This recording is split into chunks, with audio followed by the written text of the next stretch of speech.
Welcome. What if I told you that the government has resources that can enrich your life? They can help you find the right school, the right home, the right job, start a business, and make you healthier. All of this and much more is there if you can understand it. The problem is it is stored and presented in such a way that it requires special skills to access and understand it. It's all there if you're literate about open data, but if you're not, these promises are out of reach. However, we can apply the principles of contemporary media literacy to bridge the gap of understanding and make the promise of open data a reality. When the term open data was first used, it promised to offer economic growth and broad-based social value, as well as transparency and accountability for government. The economic growth has occurred, but the promised social value of open data has not been widely realized. Going forward, open data needs to be implemented as a contemporary media literacy to achieve broad social value. It's been a long 10 years since the Obama administration first issued a directive that all agencies should strive to release their data in open formats, citing transparency, participation, and collaboration as three desired goals. But to date, those goals haven't been realized. Open data, in fact, has become the de facto domain of well-educated technologists and big companies and out of the reach of ordinary people.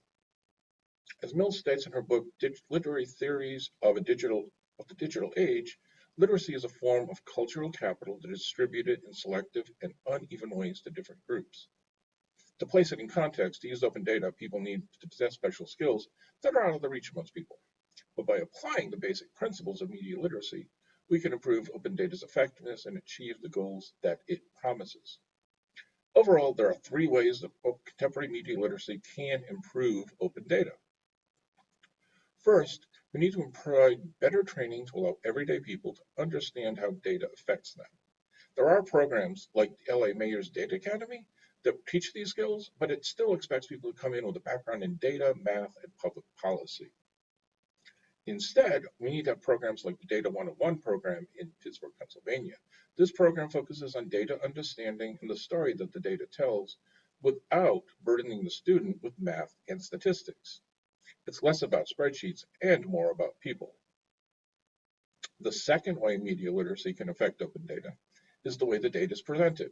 Most open data is presented as websites and tables of data or maps of points. These types of presentations limit the usefulness to ordinary people, but when organizations make the effort to tell stories, it makes the data useful for everyone. Take, for instance, the state of Ohio. It presents its budget data using interactive visualizations to help people to understand and explore the data without sifting through enormous sheets of financial transactions. The graphs it uses rely on the fact that our eyes detect visual elements such as size, shape, and contrast, much the same way effective websites communicate with us. But an even more effective method is storytelling with data for the narrative map. The narrative map tells a story through space and time. The narrative map can plot this story through time and space to tell the story of the data. It uses multimedia techniques such as video, images, sound, and text to tell the story of a major issue such as racial inequity in Asheville, North Carolina. Here are some screenshots of that narrative map to help clarify what I'm saying. The focus is on storytelling and not the display of massive amounts of data. Finally, there needs to be training in critical thinking. Today, the use of data to influence our behaviors and opinions is widespread. Underlying this is the belief that those with power can better control people because they cannot see through the obfuscations and outright lies that they are subjected to on a daily basis. Critical thinking is the skill that allows people to examine that society, their place within it, and to challenge that place that if necessary. But a critically illiterate population will believe the media. It'll believe what it's being told, for example, that racial inequity is disappearing. But consider these additional statistics.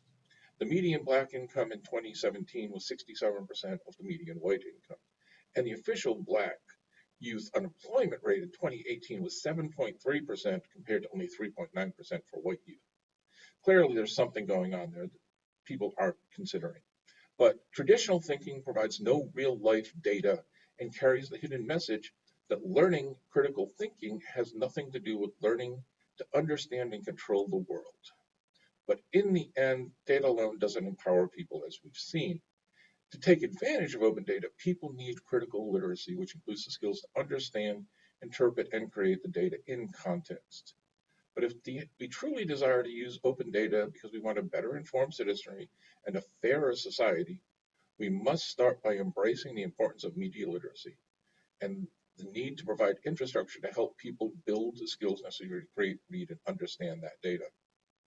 The path forward for open data is media literacy because when empowered, people can make better decisions for themselves, advance their communities, and expand the opportunities afforded to them. Ultimately, this is the role of government, open data, and critical media literacy alike.